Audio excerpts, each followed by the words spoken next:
for all of those who have been probably not preferred to go to lunch and stay at lunch, but came to participate in our panel. So we'll start this panel at this plenary session. The idea today is to share experiences and lessons in successful transport projects within the EU. And we have a number of panelists there that will talk about real projects experience. So I'm dragging this a little bit so people can actually come in, take a seat, so we can have the door closed, then we can properly start. Thank you. So my name is Thierry Deo. I'm the CEO of Meridiam, and I have a panel with me of very experienced project people, starting with, and they'll be making a few presentations after I said a few words. Agnieszka Gajewska from PricewaterhouseCoopers, that will be speaking about her experience in Poland in particular. Gediminas Almantas from Lithuania Airports, that will be talking about this project. Peter Jeffreys from EIB, that will be dealing with the D4R7 project motorway in Slovakia. And Sue Barrett from the EBRD with the Beskid Tunnel in Ukraine. I mean, before getting into the real meat of the presentation, and bear with me, I know this is after lunch, so we'll try to make this as lively as possible. And before we start, I encourage you to interrupt at any time you want to ask questions if you feel so. And there will be people, if you wave, that will bring a microphone to you. But I guess the topic here about bringing projects as case studies in front of you is also to draw the lessons of the things that work and the things that don't work. And I think we also want to focus on the thing that work in order to be able to replicate and to invest as much as possible in the transport sector in the region in particular and in the EU more largely. Rather than going through a whole list of conditions that you've heard 100 times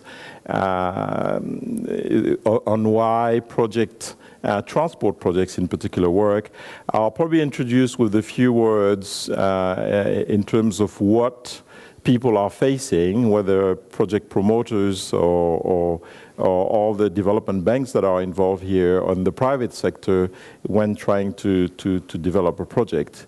We are at an era of long-term uncertainty, and we are talking about investing in very long-term projects that come from many things. I mean, typically people will start with technology disruption, but when we think about autonomous car and mobility, that is a real topic when you are thinking about transport projects. But if I also think about the COP21 and the commitments that the EU has made towards this climate change, clean mobility, and low carbon transport is also a big challenge. And there are many other challenges, obviously, rather budgetary or others that are facing us. So really a project promoter today faces a very complex world and a more complex world than even 5 years ago in relation to being able to develop a project and have it financed and being able to attract the maximum investment from the private sector. So these are some of the issues that we'll be discussing today. I think the European Commission and the EU in general has been putting in place a number of instruments, and I won't go dwell about all of them because I think you've heard this morning and you'll hear a bit more about it. But the Juncker plan, so-called, or the FC, one of the pillar of the Juncker plan, which is the investment plan, but that has 3 pillars. And I think we should always remember that those 3 pillars are very complementary, whether we're talking about creating a conducive environment to to investment in projects, whether we're talking about the project preparation side of things itself, and whether we're talking about the actual investment through the EFSI instrument. But the Commission, of course, has, and in particular on the transport side, a number of other instruments that are in place. And blending, which may seem a bit of a buzzword, is, I think, the way for the future in terms of how best can we use all these different instruments in a way that we can mobilize the maximum amount of capital, but we can also deliver.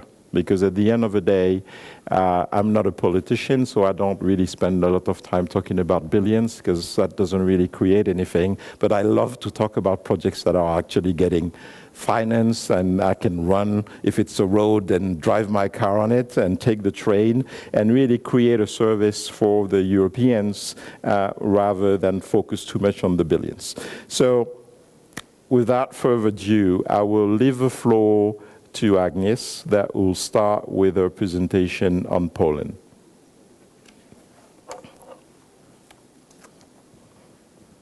You have the click is there, you just click it.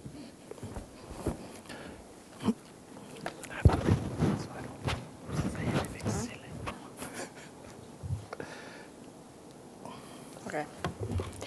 Hello, everyone. Thank you, Terry. I think it is a great pleasure for me to be here today and to discuss the EFSI financing across Europe. In my regional role, because I cover capital projects and infrastructure across all CE countries, so of course also including new member states, I can see many EFSI projects discussed right now. So, projects that will potentially use EFSI funding. And it is a great pleasure for me that today I have a chance to present to you the project that has been successfully financed in my home country, in Poland. So, without further introduction, let me give you some background about the transaction. We've been working for Przewozy Regionalne, which is the largest regional passenger carrier in Poland, with a market share of above 35%, and who carried about more than 75 million passengers a year. It is quite clear that the company has a key role in regional Polish passenger traffic. And is operating in 15 out of 16 Polish regions, and is being a sole carrier for 8 of them. So actually, very, very important company in Poland, in Polish transportation system. It focuses on passenger transportation, and it does it through the contracts signed with the regions about the public service contracts. So I think this is a good story behind the company. But when we started working for the promoter, it was also quite obvious that there is a more challenging side of this company. So, despite its historically very strong market position, the company has been suffering through the unfavorable, very short-term public service contracts that were not only short-term, but also insufficient to cover not only CapEx, but sometimes also operational costs. And this situation was even deepened by the quite difficult shareholder situation when you had 15 different regions who also had their own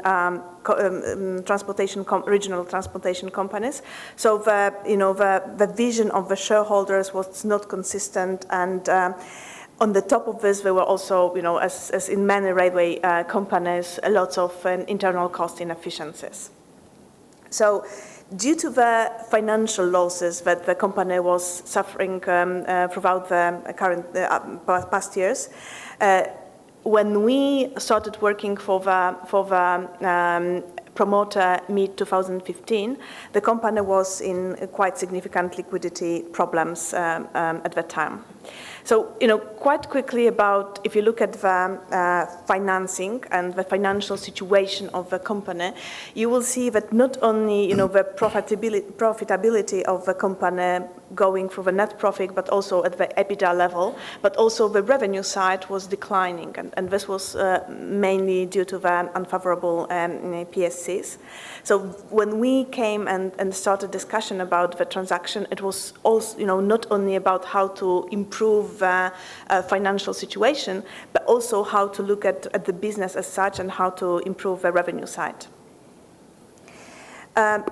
It was quite clear that the company does need a very rigid restructuring plan, and this plan has been put in place partly with our support.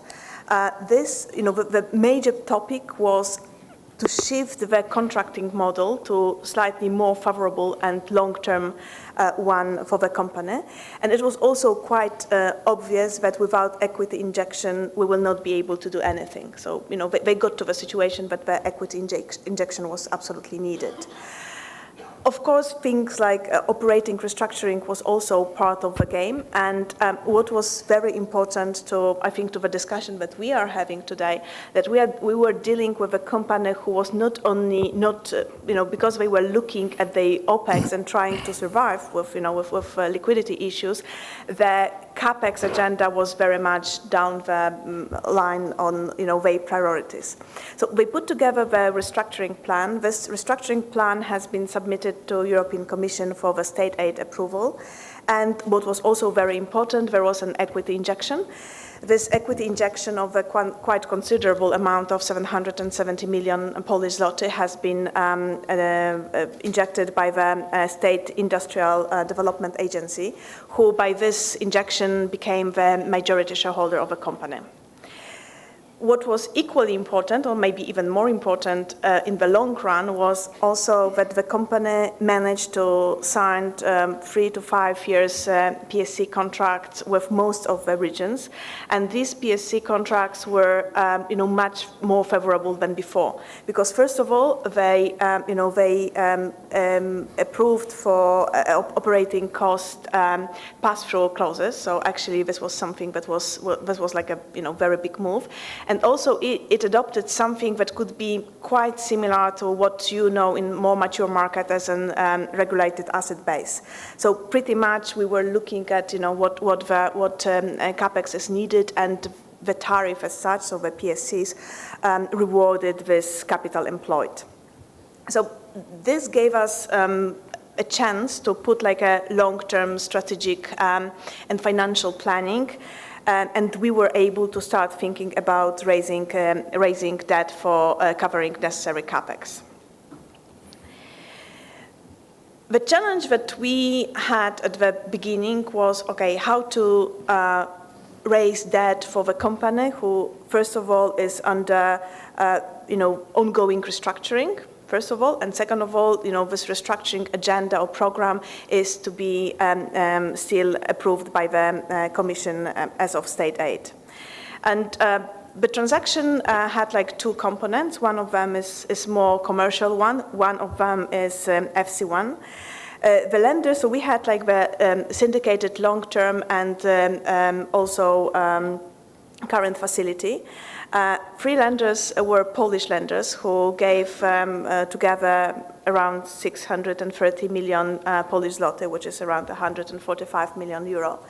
And this money has been raised to fund mainly the capex, in particular including the rolling stock purchase and modernization of obsolete rolling stock. Some of money has been also raised for working capital. On the top of this, we have something that is covered by the EIB through the FC structure. When the funding is it's 200 million euro, and this is also for purchasing of rolling stock and modernization. I've been asked to tell how we see the role of FC funding here. And if I may interrupt, I think what is also useful for people is to tell them in practice how these things happen. FC could be seen as a bit of a big acronym coming from the air. Who are the real people interacting with you? Who were the real people, and how did you achieve these results with the help of EPSI? Oops. I know how it happened. It's okay. I clearly have like a, quite a heavy finger. One more. No, I think we will stay here if we want to discuss a little bit more of a structure. When we were starting working for the Przewozy Regionalne, we didn't have an agenda, yes? So we were just to raise funding. And we knew that it is going to be a challenging story to go through. And we were looking at very different potential sources of finance. BGK and PKO BP were with us from the very beginning. We were also looking at EFSI is clearly a big topic right now in Poland. So we were also looking how this can be used. And the question whether we were working very closely with the EIB in Warsaw and in Luxembourg to put together the structure that would work for the EIB, and clearly here the state aid notification was a big topic to discuss. That is one the long-term financing from EFSI is conditional upon the state aid approval. But I think what is, I will cover it in the next slide. I think if you look at what was really so important and why I think EFSI after all helped our structure a lot. First of all, I think it increased, the credibility of the whole financing package. You can see it was a, very troubled financing as such, and it wasn't an easy task for us as well. So I think it gave us, because of the EIB and EFSI was on board, it gave more transparency to the transaction and also what the company wants to achieve.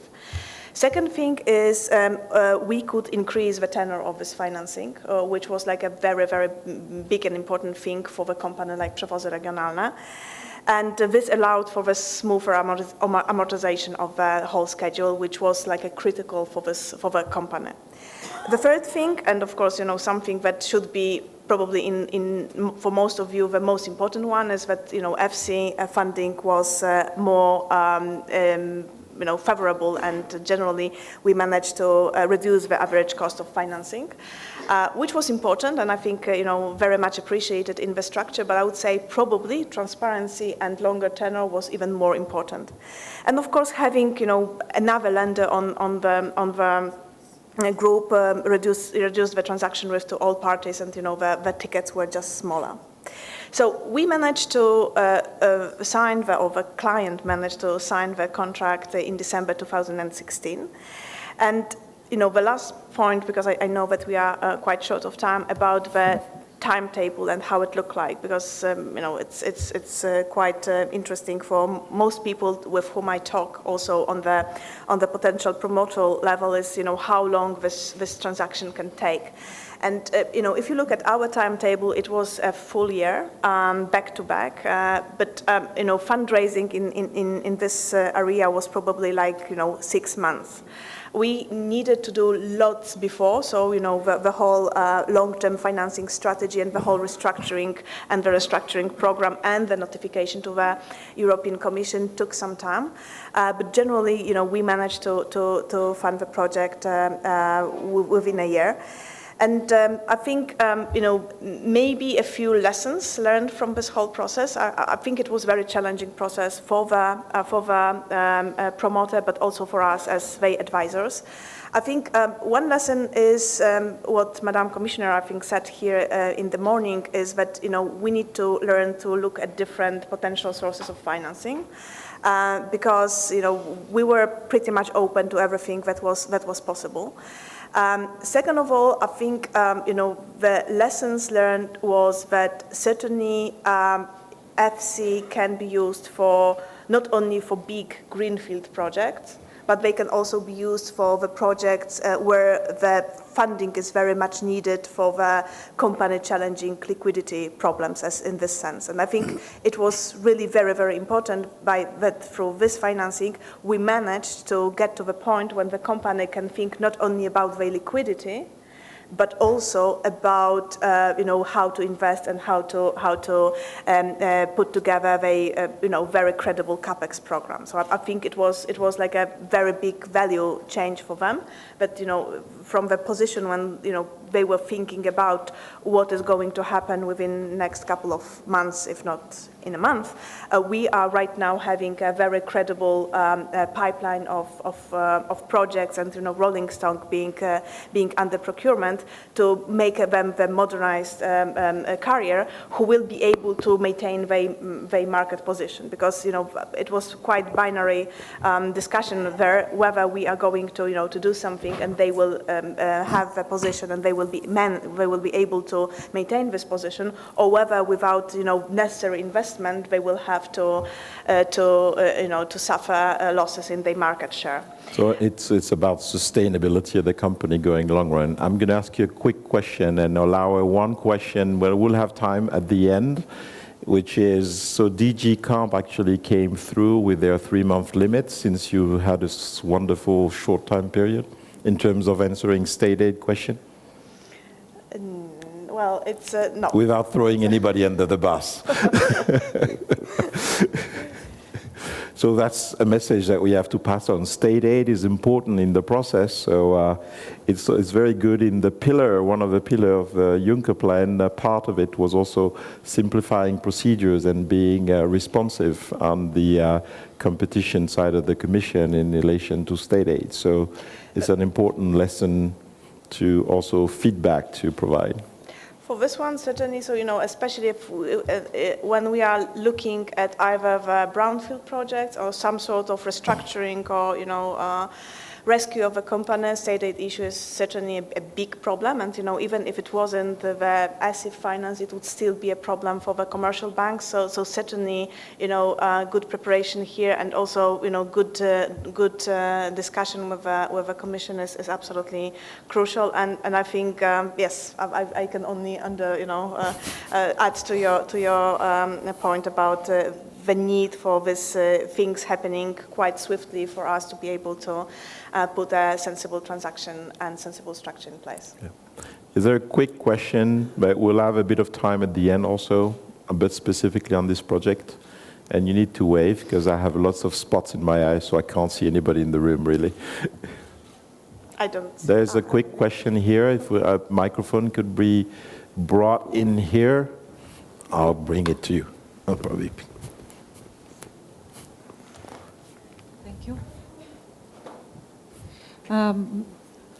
I'd like to ask you to give more details about the syndicate loan, if you please.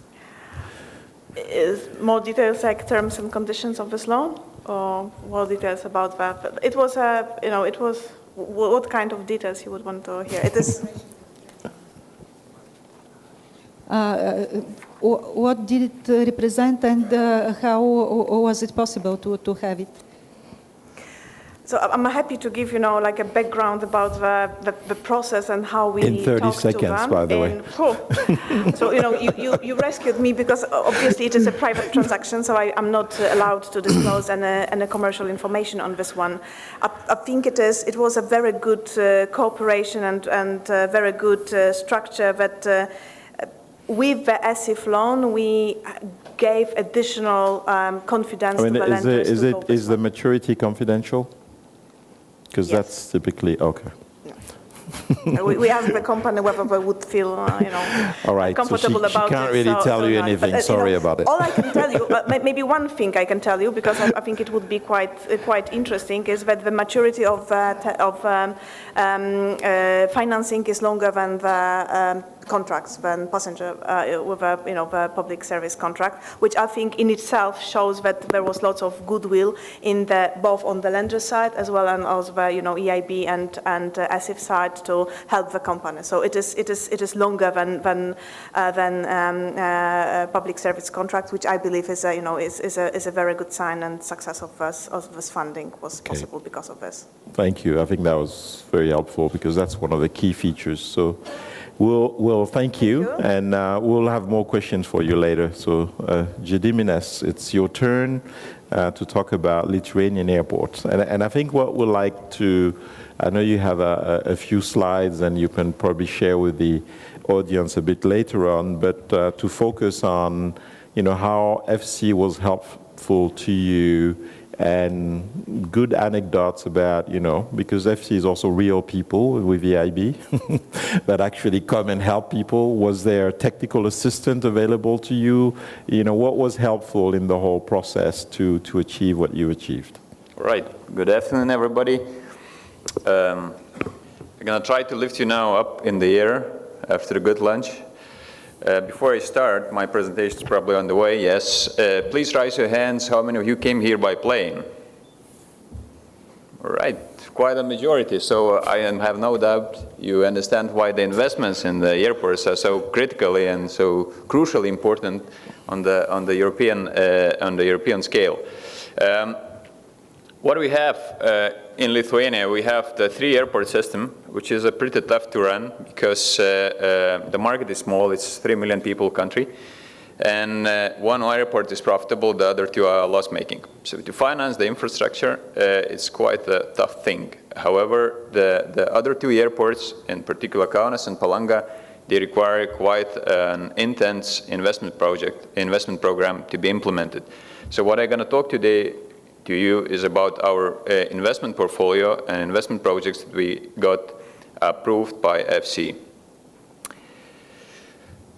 Briefly about the statistics that we have in our market. So in total we have 4.7 million passengers in Lithuania, which makes 3.8 of them is in a capital airport in Vilnius, 0.7 is in Kaunas, and 0.2 is in Palanga. The general statistics in Europe is if the airport is not making around 1.5 million passengers, it's typically a loss-making. But the requirement for operations is very similar for airports up to 5 million. Like you need to have a runway, you need to have a terminal, you need to have the infrastructure in place for aviation security, no exemptions. So that's quite difficult to secure the financing, and the airports should be very creative. As you know, the airports operate in a liberal market in Europe, so on a very competitive market, subject to the strict EU state aid rules. So creativity is really needed for financing of our projects. I would say that in Lithuania we can only survive with the 3-airport system in a network, in one company where that runs the 3 airports. The other way would be impossible for the 2 other airports to survive. The growth has been good for a continuous several years, starting with 2014. And what the growth means for the airports, definitely more passengers, but the side effect of that is capacity constraints and the environmental program. Every airport faces that with the growth, and sooner or later we need to think how to improve our infrastructure and how to improve the environmental situation at the airports. Just to give you a little bit the review in the region, what's going on. So the growth is double-digit in our case, in our market. The other airports around in Riga, Tallinn, Warsaw, or Stockholm, they're doing quite similar. So the growth is really fast in the whole Europe. It comes from different segments, but our market is mainly dominated by the low-cost carriers, and that requires a special investments because of the operational needs. The forecast is also promising. We expect that in 20 years we reach around 10 million passengers. So again, a huge need for investments, and that comes not only as one project, it's a package of the projects that needs to be implemented to improve the capacity of the airports and get the environmental aspects solved. Now I'm going to focus on the Vilnius airport. I'm going to skip that, that's basic statistics. Talking about the location, Lithuania is quite isolated in a way how we are connected to Europe. There is not really alternative for a business or a tourist to travel by train or by car. The real alternative is only by air. And that's significantly important for our economy and for our tourism to have a great connectivity. The great connectivity, the prerequisite is the capacity for us. So we prepared the plan for until 2020. We have 9 projects in pipeline that got FC approved, and I'm just going to give you a very brief understanding what kind of projects we have in that pipeline. First one is the runway reconstruction. It's a very difficult project that will require to stop operations of Vilnius Airport this summer for 1 month, transfer all the operations to Kaunas Airport, and get back in 1 month. So please come to Lithuania this summer. You will land not where you expect. You will land in the other airport, and you will see how that functions. That's really a tough exercise for the airport company to do it in 1 month. So it's a 27 million project. Another one is the taxiways reconstruction. It is related with the operational efficiency of the airport. As a side effect, I would say the environmental aspect, because this is how we can reduce the time of the aircraft reaching the runway and the terminal. The third one is a pure environmental project related with the water treatment plant, in particular solving the de-icing problematic at the airport and other chemicals used for the operations. Noise monitoring system. The Vilnius Airport has a special location. The city center is only 15 minutes away from the airport, so you could imagine what kind of environmental problems, in particular noise, we face with that airport. So I would say the noise is our primary focus for the next 5 years, how to solve that, how to monitor it and control it. The upgrade of the airport terminal. As has been mentioned, the capacity growth is very fast. So last year growth 13%. We cannot really accommodate anymore in the peak times all the aircrafts. And the only way to improve it very fast is to work on the terminal and see where are the bottlenecks, which are mainly aviation security and the gates. And this project will allow us to improve the capacity for another 1.5 million passengers. That I hope will be enough for the next 3 years. Baggage handling system. I actually started my job in the aviation sector as a baggage handler at this airport 20 years ago, and it looks still the same as 20 years ago. So in the current years, nobody really has such an easy system to operate where the 100% of the baggage handling is done by hand. Now it's a quite automated system, so we need to heavily improve this. And with the additional requirements for aviation security, this is also a must thing to do. Aviation, like this baggage screening security and aviation security, the improvement on that. Multi-story car park vehicles. That's the improvement on the land side for the non-aviation revenues. And at the end, we need also to add some capacity for this summer as a temporary capacity in Kaunas for the transfer of the operations. So during that time, it's again great time to come to Lithuania and see how this project is running. The transfer of the operations from Vilnius Airport, which is 3 times bigger, to a 3 times smaller airport. Over the night. Yes, now about the financing. So this is how the whole structure looks like. The negotiation with EIB was quite fast, I would say. This is our schedule. We almost there. I have a board meeting next Friday where I need to present the deal and get it approved. But it's still not closed yet, so we're still FC approved thing, but not entering the contract phase. What I probably would like to emphasize is that the main problem for us was the preparation of the project. So technical assistance is a key element, and I would really encouraged to have more technical assistance for the projects, and in particular, our experience shows that part was a critically difficult to pass for a later successful process. So I think that's our key learning point from the whole experience with this project. Yeah, so far on the Lithuanian Airports project. Thank you. Any quick question on Lithuanian Airport before we move on to the next? There's one question over there.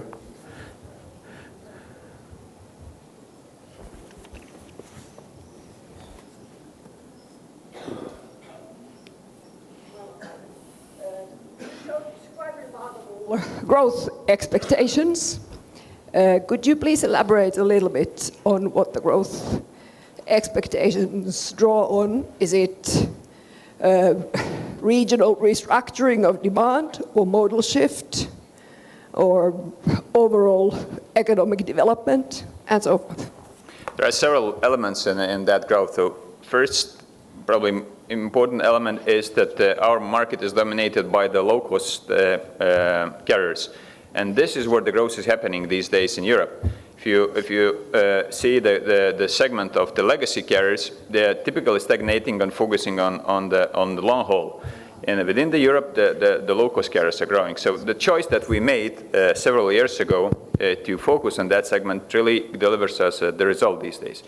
Another element in this is Lithuanians' location. There is not really alternative to travel out of Lithuania for whatever reason, except the neighboring countries. Of course, we go for the neighboring countries on the road or by rail, but in fact, this is the single way out of the country. So the people really use this, and it's a huge demand for that. In our catchment area, it's also Belarusia. So and on certain routes, we get almost 10%, now it's growing up to 15% of passengers from the Minsk area. And that's where it's not liberalized, that's where the low-cost carriers are not really present. That's a huge contribution to our traffic, that area. Economic growth, for sure. It helps people to have more money to travel, and like weekend breaks, that's now a very popular product. I think there's another question. Can you introduce briefly yourself, by the way, well, before asking a question, if you could? I'm Kyriakos Xenas, I'm from DG Regio. Just wanted to ask you, what was the LOU? Maybe I missed it. But LOU is Lithuanian Airports. That's the umbrella company or the airport network company that operates 3 airports in the country. It's self-funding in the thing that is own cash. I think we're good with the question, so thank you, and we'll come back to that anyway. So now the next 2 speakers are actually coming a bit from the other side, but they're supposed to be the problem solvers. So we have first Peter Jeffrey from EIB, and so please, I know you have a presentation on a wonderful project that you've done in Slovakia, but it's also the opportunity to start answering some of his questions. Can you do more technical assistance? What can you do? Sure. Okay, thank you, Thierry. Very good. I hope I'll have a presentation soon.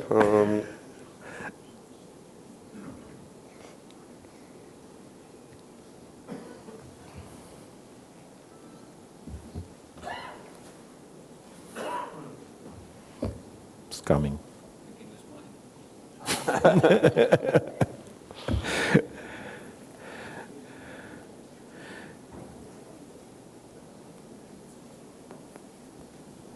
Do I have a presentation? Or? I think you can start with that presentation. You want me to start with that presentation? Okay. No. The show must go on. I prefer not to use the Vilnius format. Yeah. Perfect. Excellent. Very good. Okay. So the D4R7 project, which in case you don't know, is a road project in Slovakia. It's a project that we're intensely proud of. We're proud of our involvement, but even more so, we're very proud of the role and the way that the public sector handled the project in Slovakia. We're also very proud to have participated jointly with other institutions. So you see EBRD here today, who were also very, very important in ensuring the project got over the line.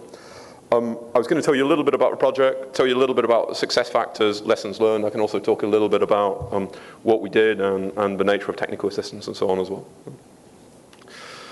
So in terms of a description of the project, and before talking about a project, I should maybe give you just a little bit of a background in terms of the context within Slovakia for PPPs. There have been attempts to close 2 PPPs previously in Slovakia. One PPP has been closed, which is the R1. It was closed in 2009, refinanced in 2013.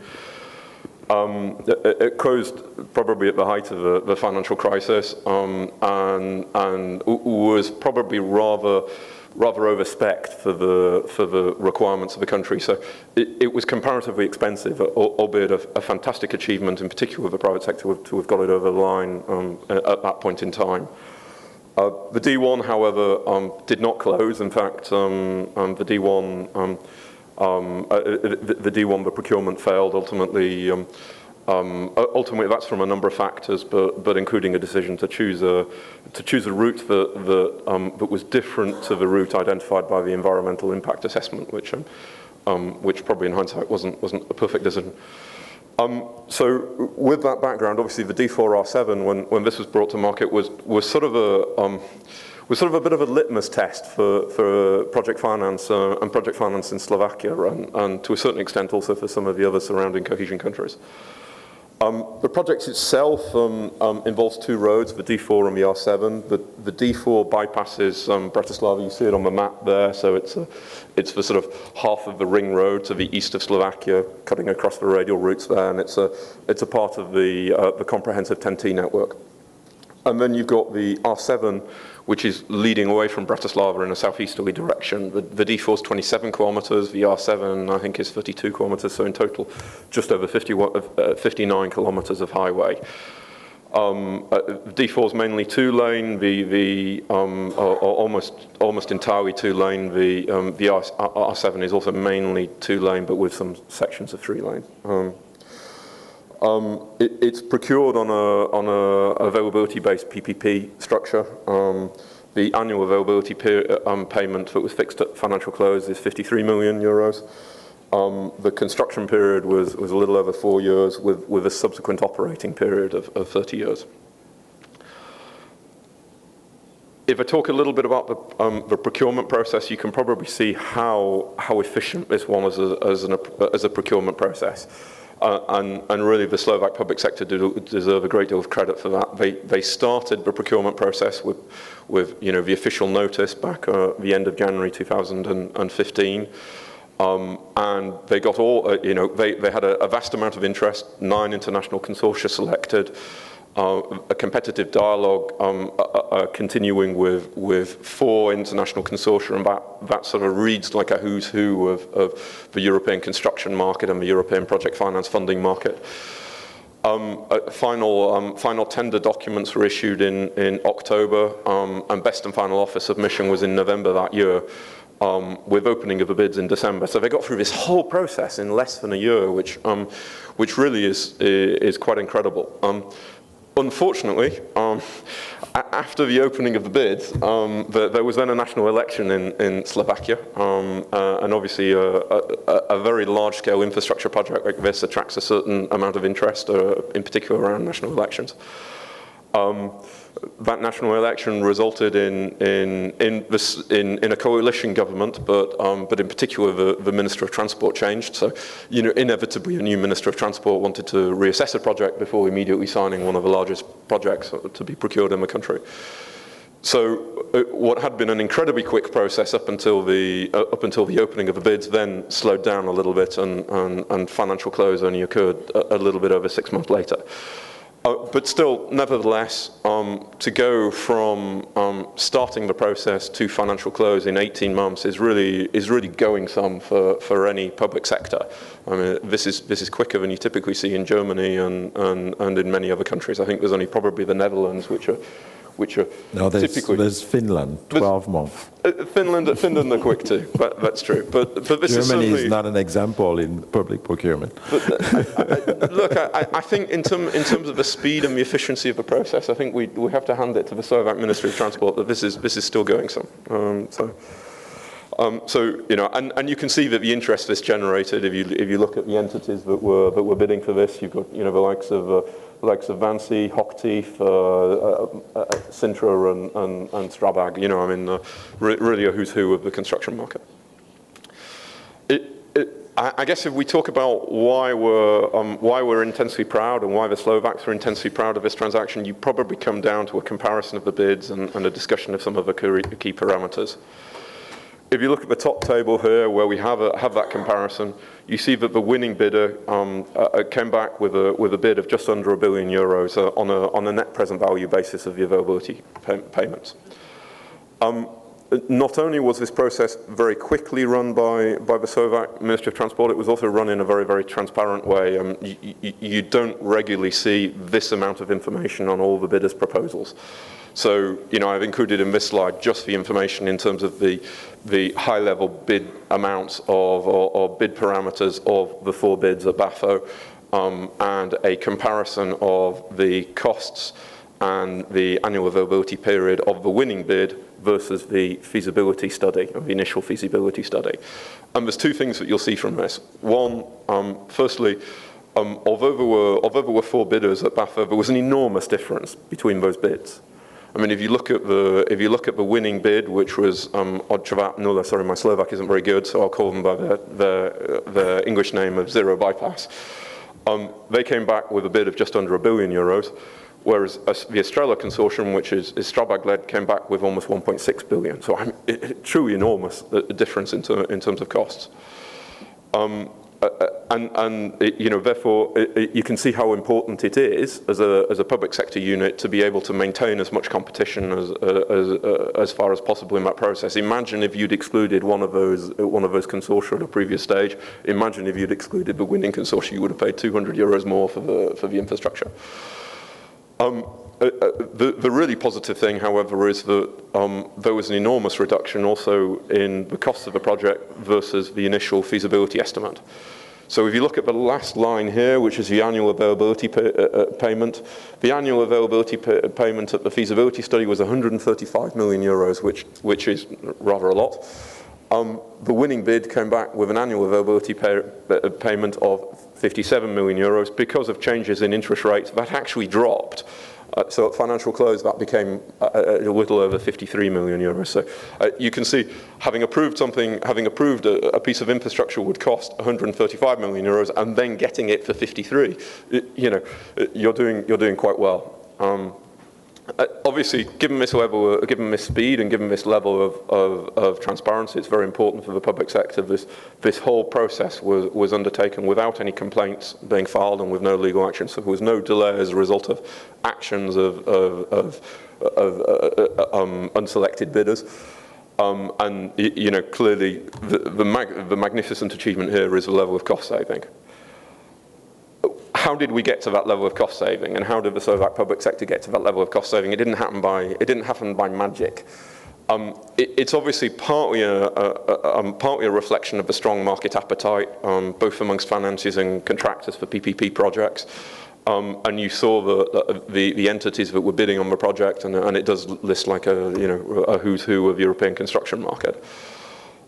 However, more importantly, and most of this cost saving ultimately comes from technical optimization of the project, and that's really the point I wanted to make here, that whilst of course it's important to find financing and it's important to find projects, it's much more important to design your project to be fit for purpose.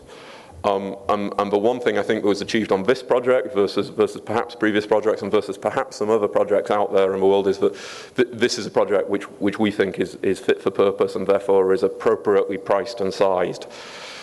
The technical optimization on the project was critical to achieving best value. That was a process which was a rather iterative process. It involved obviously the public sector working with their own advisors, But not only working with our own advisors, working also with the advisory hub at EIB, so as part of the Juncker plan to identify the opportunities for value engineering and for technical optimization.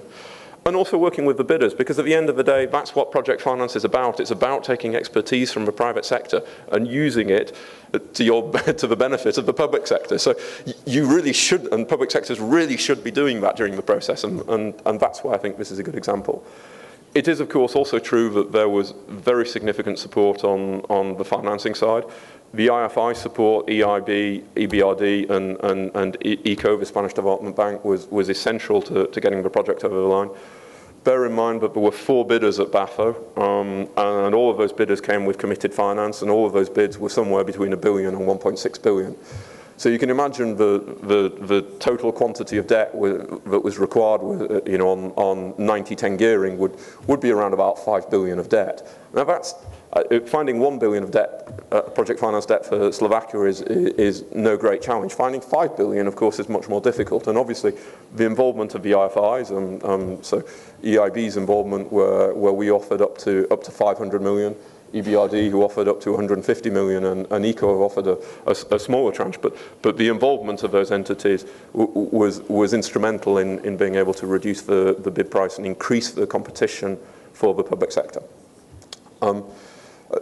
There was, however, one or two additional features where I think the project is rather unique. One of those is for deployment of financial instruments. So there was a decentralized financial instrument which was structured at the Slovak National Development Bank using ESIF funds, so using cohesion funds. And they have invested a mezzanine tranche directly into the project. And that's clearly given them quite a significant bang for the buck. It's the first example, I think, of co-investment of a decentralized financial instrument with the Juncker plan for a PPP project. It's and certainly a pathfinder for the future. And obviously, where you're investing and replacing much more expensive elements of capital, it also significantly enhanced the financial optimization. And the final significant success factor is that Slovakia is balance sheet constrained. They suffer from a public sector debt break, so they're not willing to take more than a certain amount of debt on their balance sheet, and for understandable, prudent fiscal reasons. Therefore, it was essential for them to structure this particular project on an off-balance sheet basis. That was achieved through ex-ante discussions with Eurostat. It involved some minor changes to the concession agreement, which I'd be very happy to go into if you like, but it's probably a level of detail that for a smaller forum. But well, can you, because this is a critical point for a number of projects within the EU, sure. Can you, how instrumental was the discussion with EIB in terms of clarifying this discussion with Eurostat? Because you make it look like it was easy, but it was an agonizing point for the government. So, but it worked. So, as part of the pillar of making things simpler, how did that work? No, and look, that worked actually by in a rather unusual process on the D4R7 project, because that involved a direct interface with Eurostat to perform an ex-ante review of the project. Now, obviously, as you know, Eurostat normally only perform ex-post reviews, and normally those are some years after the project is closed. It's certainly true that the project closed during a period of changing Eurostat guidance. It's also true that the market perception, I mean, the Eurostat rules are obviously written for statisticians, they're not written for project promoters, and they're not written even for financiers. So they're statistical rules, they don't necessarily correlate with what we as financiers would perceive as the same criteria, let's say, for corporate debt. Or public sector debt. However, and therefore direct discussions were required with Eurostat. EIB had the benefit of being involved also in those discussions. Some changes were made to the concession agreement, specifically around the compensation on termination provisions, so to adopt a compensation on termination provision that's closer to the UK standard form, so calculation of fair value and so on. and also in terms of changing the refinancing game. So to pass the refinancing game much more to the private sector. Those were not, I think, from a perspective of the public sector or from a perspective of the private sector, particularly controversial points. It was obviously, however, critical to get through that process in order to enable the Slovak public sector to sign. So you know, really, as you say, very important. That has actually been taken forward. So the D4R7 was, in this sense, a pathfinder project, and at the time there was no more. There was no more information on or assistance for project promoters at the time of this project. However, that has now been taken forward by the European PPP Expertise Centre, and guidance has been developed by both EPIC and Eurostat in order to set out in quite a simple way, you know, what are the criteria that Eurostat are looking at actually in the concession agreement, and therefore in order to guide promoters in terms of how they should structure their concession agreement if they were wishing to structure things off balance sheet, and to understand, well, you know, if they have a position over here on compensation on termination, where they're going to need to be on the other provisions, which I think is rather useful, because it's certainly true that the biggest concern here, I think, is uncertainty for project promoters rather than necessarily the requirements themselves. So I'm going to stop you there, because and then we'll ask the question to the two multilateral banks together. So perhaps, Sue, you should. Did you manage to repair it? Yes,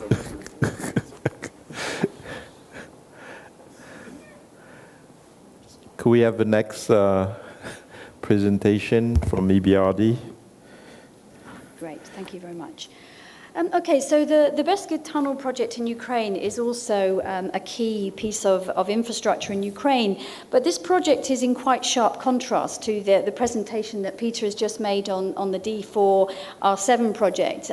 It's a project, I would say, of perseverance. It's also a project of multifaceted cooperation, which in the face of quite significant challenges has delivered or almost delivered a very successful project. I also can't promise you in this presentation that we managed to close the financing on this project in 18 months, actually more like 10 years in reality, and this was because of the challenges that were faced along the way, and this is what I will explain to you. In terms of the project, you know, how important it is for Ukraine, this is a project which forms a key part of the railway network which is managed by Ukrelisnitsa, which is the state-owned railway company. It's on the route from Kiev via Lviv down to the border with the EU, Slovakia and Hungary. And this tunnel it's part of Corridor 5, also it's on the European Corridor 5, and it takes 60% of the traffic, the rail traffic from Kiev to the border with the EU. It's also the only section of this line which is single-tracked, and so this, as you'll see in the next slide, to give you a sense of the asset that we're talking about here, or the part of the route that we're talking about. This is a project which it's a tunnel which is almost 1,800 meters in length. It was built in the 1800s when the western part of Ukraine was part of the Austro-Hungarian Empire. And of course, it's now in quite a poor state of repair, particularly during the winter. It suffers from excessive water penetration, and this means that operationally it's very difficult for Ukrelisnitsa to function with this line. The speed limits are down to 15 kilometers at times, which of course creates a significant transport bottleneck. So where did the EBRD come in? Well, actually, the story goes back, as I say, it goes back quite a long way. We first started looking at the project in 2002, doing the initial due diligence on the project, and it came to a loan signing in 2004. The loan was actually a two-tranche loan. It was a sovereign guaranteed loan to Ukrelisnitsa with a guarantee from Ukraine. It was for $120 million. The first tranche of the loan, which was the tranche that was prioritized, was 80 million euros provided. $80 million provided for passenger coaches, and these were used to replace the nighttime services with faster point-to-point services between main cities. And the second tranche of the loan was $40 million for the Beskid Tunnel, and the idea was, is to construct a new tunnel running parallel to the existing one, and one which is double-tracked in order to increase the capacity of the line and improve the operational performance of the line through this section of the route. Now, the EBRD loan was not just about providing financing for helping to modernise the infrastructure and increase the capacity. We also were focusing very much on the operational performance of the company, its commercialisation, its modernisation. And so for this reason, which is standard across all of the projects that we finance, particularly when we're working with the public sector, we had a number of reform conditionalities linked to this loan. So we were trying to promote or support, rather, these were already things that the government was planning to do, the commercialisation of the company through corporatisation, conversion, transformation into a joint stock company. We were also looking at the corporate governance aspects, to separating out the regulatory and operational functions and having a separate regulatory function within government, which is where it should typically lie. Also, we were looking at bundling the business along business lines, so separating out the infrastructure, freight and passenger, so ultimately it would create an environment in which the private sector could come in order to help with the modernisation of the network and the services that are running and the efficiency of those services, and then finally to divest all of these non-core activities which the railways didn't need to be doing but which were legacy activities. So in terms of the timetable, actually for the Beskid Tunnel, it was slightly delayed, and it was delayed largely because of these reform aspects, and also there was a lot of time taken to ratify the loan agreement in the first place. So the second tranche was only declared effective in 2007. So 3 years after the loan signing was when we really, or rather the railways really got started on the implementation of this project. So then they had to prepare the tender documentation because they were required to do open tendering under EBRD requirements. So it was 2008 before the tendering started. And unfortunately, the tendering, it produced a rather unexpected and difficult result. Even though there were 4 companies that pre-qualified at the outset, in the end, there was only one bid, and it was almost 5 times the original cost estimate. We've converted now to euros. Our loan of roughly $40 million was somewhere around 30 million euro equivalent, and so a tender price of 142.5 million euros was significantly above the original cost estimate. So of course we all had to sort of go back a bit and think what to do. And so with EBRD support, we were very sort of hands-on, as we always are, with our implementation and procurement support. We helped the company to discuss with the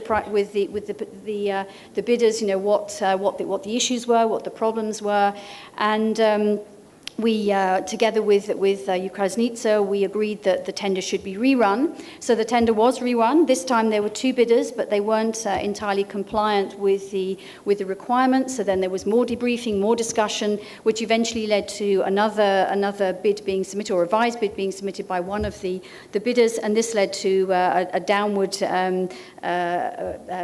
pricing of the contract down to 85.5 million euros, and the contract was signed in 2011 on the basis of this revised tender, but of course it was still significantly higher than the 30 million that we had allowed under our original loan. So a big gap of 55 million euros, and this is where the EIB came in.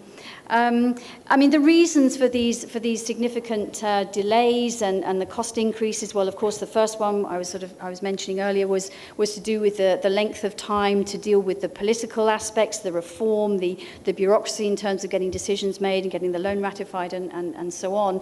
So when you think about where we started in 2002 with the due diligence, it was 2008 before we even started the tendering, 2010 before we got the result. So in that period, the construction costs in Ukraine had increased significantly. Also, it was a very complex and for Ukraznica at least, it was a new way of working under design and build. They hadn't done this before, so this also took time for them to adjust to this method of contracting. And then, of course, there was the issue of for the contractors, there was the issue of pipeline of projects, and really with just this one project in prospect and a complex tunnelling project ahead of them, of course, there were high mobilisation costs, and this was also built into the high costs that we experienced. So we went from 30 up to 42 and 142 and a half, then back down to 85. So the procurement process in the end delivered a better result than we started, but we're obviously much above where we were initially. Now, where the EBRD and EIB cooperation came in, as I say, was to fill the funding gap. I mean, this project actually predated EIB's operations in Ukraine. It clearly predated EFSI and all the instruments that are available today.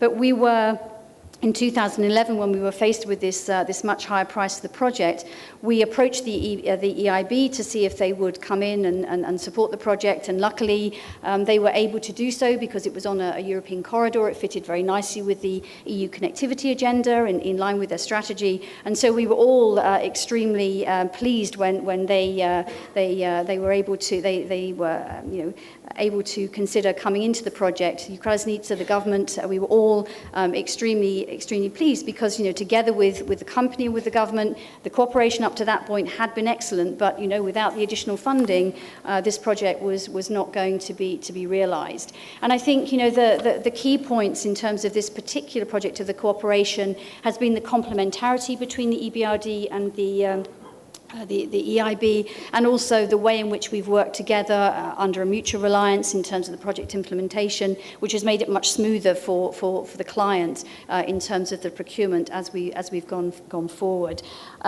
So in terms of the construction timeline, having signed the contract in 2011, there was still a need to do the detailed design before the project could start. So that took another couple of years, and so we now are in the final stages actually of the construction program. By the end of this year, the tunnel should be completed, and hopefully next year it will become operational. And this project has been a cooperation between a local construction company and the Austrian company POR. And just to give you a sort of an update on the status of the implementation, as I said, it will be done by the end of this year. But in January, January last year, even the whole of the tunnel had been drilled through. So it has now turned into a successful project despite all of the adversity that it suffered along the way. And here you can see the progress of the works, and in that final picture in the bottom corner there, the existing tunnel, you can see how narrow it is. The service is still running through there, and then running parallel, this is the new tunnel, which hopefully will bring significant improvements to the operation of the services on that route to the EU border.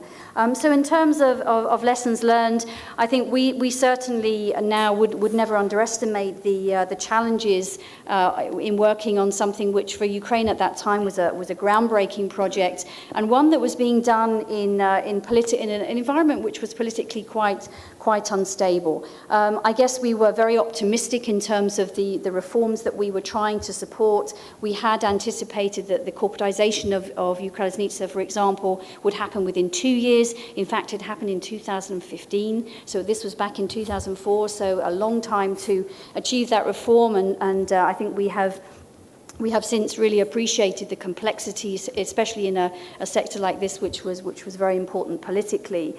I think also, it was very clear that we had to be flexible, we had to remain ready to change and adapt and to help and support to make sure that this project was ultimately a success. But I think overall, what we realized from this project is when you do have a good project with good fundamentals, despite all these challenges, it can weather all those storms. And just to give you a sort of a closing comment on the challenges that it faced. Peter was talking there on D4R7 suffering, or rather experiencing one change of government, which we know can have a significant impact on projects. This one suffered 12 or experienced 12 changes of governments and 2 revolutions. and still the project was a success. So I think even though very different to the D4R7, I think it also has been a great success story. It's been one of excellent cooperation with our local partners, with Ukaznica, with the Ministry of Infrastructure, and also with the IB, without whom the project would not have been able to succeed. So thank you very much. Just the last question before you come sit down. So had you wished, or how many times did you wish that you already had your project preparation facility in place 10 years ago? I think yes. I think now, of course, we are in a much better position. We're much better prepared as an institution to really help do very sort of thorough due diligence and put more resources into preparing projects. So the infrastructure project preparation facility that the EBRD now has both a public sector window and a private sector window. So we can support the development of the PPPs as we're doing in Belarus and in Egypt, but at the same time we also have this ability to provide funding for this type of project. So yes, I think we would have welcomed it in those early days. But nevertheless, perseverance, and we got there. So we got that lesson, never give up. Yes. So please come sit down with us and we'll take some questions. We have about 10 minutes left, so we'll start first with the floor and wrap up at the end. So any questions on any other projects or broader questions over what was discussed today? Again, I can't see anything, so you have to really wave. There's somebody waving there.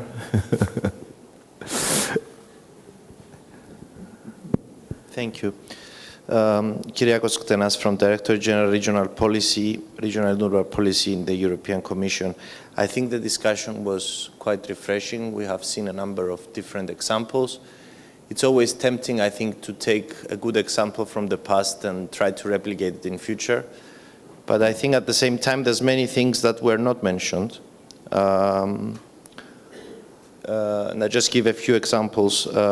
Value capturing, the establishment of Ro-Ro rail services on specific, let's say, geographically difficult bottlenecks like the Carpathian Mountains, where you might want to have a supplementary revenue for the railway by the Ro-Ro car service.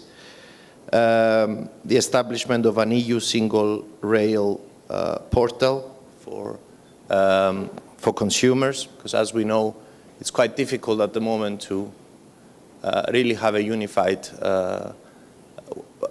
online website where you can really book a ticket, especially if you're traveling between different countries. Road pricing. The issue of autonomous vehicles, the ongoing effort to reduce road fatalities, and the establishment of Galileo, which can mean a migration from ANPR to GPS-based car recognition, which could basically... So that is your wish list? No. I think it's just a theoretical... Was there a question? I think it's a theoretical shopping list of things that we could really use in future. No, but we'll try to address those. If you have a question, go ahead, because we'll try to address. I'm just finishing. I mean, of course, we know that in the US they have this system of tax breaks that was announced by Donald Trump recently for the next investments that will come up. Then, of course, we have the other issue, which is that the increased participation of private financing essentially has an impact on the methodology that we follow for CBA. Because in essence, when you have a project which is depending totally on a public grant, if the CBA benefits don't materialize, it's quite hard to see what the implication is in terms of who pays what. But if you have a project which involves joint financing... Can I ask you to shorten it, because we have really five minutes. I'm asking the question. You have 10 more seconds to raise your question. In the joint financing system, you know, if the CBA predictions are not right, then obviously there will be a difference between who pays for what.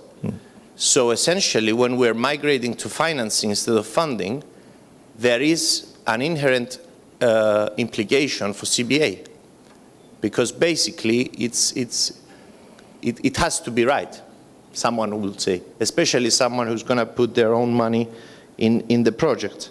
Okay. And then, I mean, there's also the betterment taxes. No, I think we'll give the microphone to somebody else, because otherwise you'll take all the question time. Sorry for interrupting you, but it's we need to share the time. There's another hand standing up there, because we only have 5 minutes left, and if you want an answer, we need some time for that also. Thank you. Thank you. Csaba Harsányi, Hungarian Development Bank. Just a quick question related to the Slovakian motorway. How much is the paying motorway system, I suppose, in Slovakia? And if yes, how much the fee there for that particular new road is? And how much is the revenue of the winning consortium for that particular part of the road? We'll just take the last couple ones and then we'll answer everything at the same time. Any last questions? Good. So I think we have a lot of food for thoughts and only 4 minutes to handle all that. So you could start with a quick one, which is the R7. Okay. It works. Okay, so in terms of the last question on the D4R7, it's an availability-based payment mechanism. So there's no user tolls. I mean, there are obviously user tolls for heavy goods vehicles on the Slovak network generally, but there are no user tolls on this particular project, or specific to this particular project. The total availability payments are 53 million, or a little bit over 53 million euros a year. I mean, just to come back to some of the broader issues that were brought in a bit earlier, which I tried to quickly say in my introductory, there are lots of disruptive things. I mean, one obviously is how do we raise revenue? And I think it was mentioned every now and then during the conferences, member states are moving towards trying to raise revenue for transportation for quite a while. I mean, you have a number of very successful models like Toll Collect and really charging the trucks and being able to raise revenue to finance infrastructure. But clearly in one of the pillars of the Juncker plan, there is making that environment at an EU level more conducive to investment. So the interconnection, whether you're talking websites to be able to book your train from Portugal all the way to Ukraine, all of these are, I guess, being dealt with. But we're trying also here to be very pragmatic in the little steps that we're able to do. Every step counts, and little rivers makes actually big rivers. And so as we sort of running out of time, maybe I'll ask each of the panelists who's done a great job trying to keep the time on, a quick sort of wrap-up question, which is, let's assume we're in this virtual world where the Commission finds 100 million somewhere. In terms of facilitating more investment in transport in this region or within the EU, give me one place where you would put that money. I don't mean an institution, one particular topic where you would put that money to focus on. Who wants to start? He's happy to start if you want. I'm going to hit it straightforward. The airport infrastructure, that's a critical point. But I mean, in terms of how do you get through that 100 million, airport infrastructure is a bit of a broad one. The one runway is around 30 million, so just count how many can you do it? Okay. Well, my answer will be totally different. I think, with 100 million, you can have like 2 runways, and they will not change much in the landscape of the EU infrastructure. So my absolute number one will be technical assistance in form of project preparation facilities. I think this is something that gives the clients real value. So first of all, the projects are very well, and you have seen very different projects here, and all of them finally found funding. or financing rather not than funding, financing. And I think the big problem right now is really the well-prepared project. So if we have like 1 million, or someone here in the room have like a 100 million, I think investing them in preparing the projects would be number one. Peter? So before the advent of EFSI, I would have said funding. After that, I think after that, I would say project preparation and enabling the environment, possibly enabling the environment rather than individual project preparation, actually. I'm afraid I'm going to follow the last two speakers and say that project preparation for me is also where you would prioritise putting 100 million, because really to have well-structured projects is really key to bringing the private sector in and providing that environment in which they can and will invest. I think if there were more money than that, I would then start thinking more along the lines of EFSI and guarantees, because what we see in the region that we're working in is that there is appetite in areas like the Eastern Partnership countries, like the Western Balkans, where the private sector would be interested, the government wants to bring them in, but the risks are very high and therefore the costs are high. So guarantees would be another area, but that's outside the scope of the 100 million. Yeah, with the 100 million, and we didn't rehearse that, I would also vote for project preparation, but in two ways. I mean, one is, I've heard the idea of the one-stop shop to try to understand blending and be able to, because a lot of these things are very complex for project promoters. So how do we make things simple for project promoters to access EU funding of all sorts?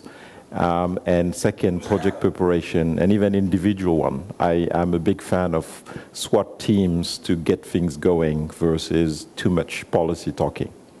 So help me in thanking the panel for delivering this today and bringing their case studies in to you today. And hopefully there are a few lessons learned. And I think we generally in the transport world try to be very modest about what we can achieve, because transport in Europe is a very long story, and every step is a good one. Most projects take forever to really get built, but some of them can be done in 18 months and even shorter time. So really thank you for listening to us, and thank you for the panel.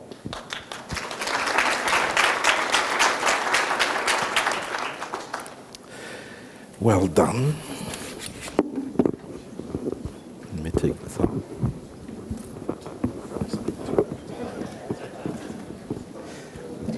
I just wanted to announce the coffee break for 30 minutes, and then we restart at 4:30 for the last panel on the cleaner transport facility financing. Thank you very much.